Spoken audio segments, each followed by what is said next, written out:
Il faut dire aussi que si nous sommes dans un monde connecté, globalisé, et vous qui êtes président d'un groupe de réflexion sur le monde à partir de l'Afrique, forcément, vous vous sentez concerné par cette élection en France. Deux réponses. Et d'ailleurs, c'est ce qui va marquer le caractère paradoxal chez nous. Ça veut dire qu'il y a à la fois un intérêt et un désintérêt pour la même. Il y a un intérêt pour nous, peut-être les enseignants, nous les journalistes, nous les gens très au fait un peu de ce qui se passe à travers le monde et qui regardent un peu l'actualité, où les élections en France ou les élections partout peuvent être un élément d'étude, un objet de réflexion. C'est vrai qu'il y a un intérêt. Alors si je combine ce que M. Diakhaté vient de dire avec la forte colonie africaine vivant en France, avec les rapports que nous avons entretenus avec la France, etc., il peut y avoir un intérêt. Mais par contre, pour le grand public africain, ça marque une forme de désintérêt. Pourquoi? Parce que jamais une élection française n'a été peu ou prou relayée par les presses africaines. À l'époque, à chaque fois qu'il s'agissait des élections en France, c'était pratiquement l'actualité prenait le haut du pavé, hein, comme on dit. Il y a tous les commentaires, les gens étaient scotchés devant la télévision. On avait même comme l'impression, les gens d'un certain âge, de mon âge certainement, avaient comme l'impression que les élections françaises se jouent ici même dans leur pays. Mais je me suis un peu aventuré à voir la presse africaine.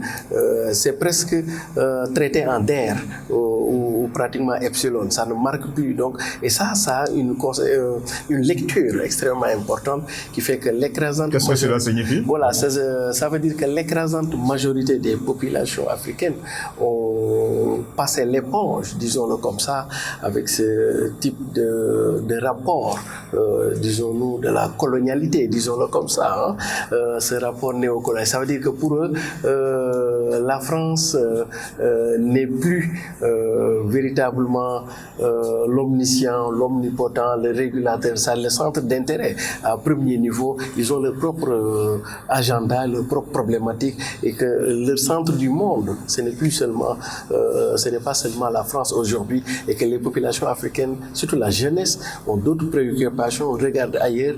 Et si vous mettez en cela le corrélex du sentiment anti-français qui est véhiculé, je prends notamment au Sénégal avec les événements de mars, vous avez là tous les ingrédients pour dire que peut-être les Africains ont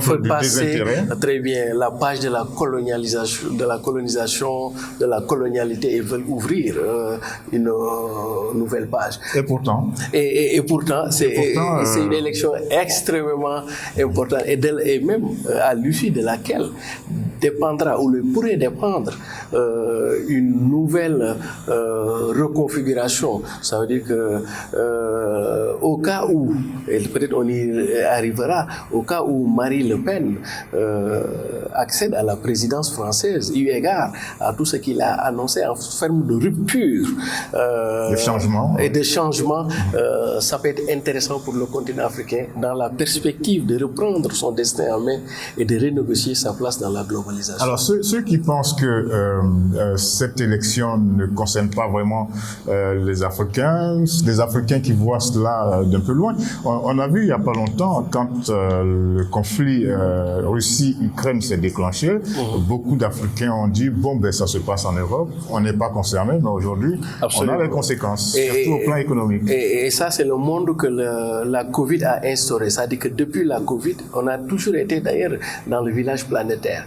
Maintenant, il y en avait qui en avaient claire conscience, d'autres n'en avaient pas encore conscience. Ce que la Covid a révélé, ça veut dire que de facto, que vous en ayez conscience, que vous n'en ayez pas conscience, désormais vous devrez l'intégrer dans votre analyse.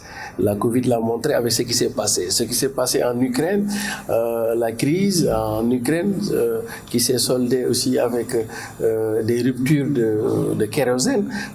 Ça veut dire qu'on est dans un village... Rupture de kérosène, voilà. flambée flambée des prix. Des prix. Et je peux vous assurer, sans pour autant jouer aux oiseaux de mauvais augure, après le kérosène, ce sera le carburant essence, le carburant gasoil. Et quand on aura fini du carburant gasoil, ce sera l'électricité. Parce que 60% de notre consommation en électricité provient du pétrole avec ce qu'on appelle l'énergie électrique, même si on est dans un régime de mix énergétique. Donc ça veut dire que désormais, voilà le monde dans lequel nous sommes.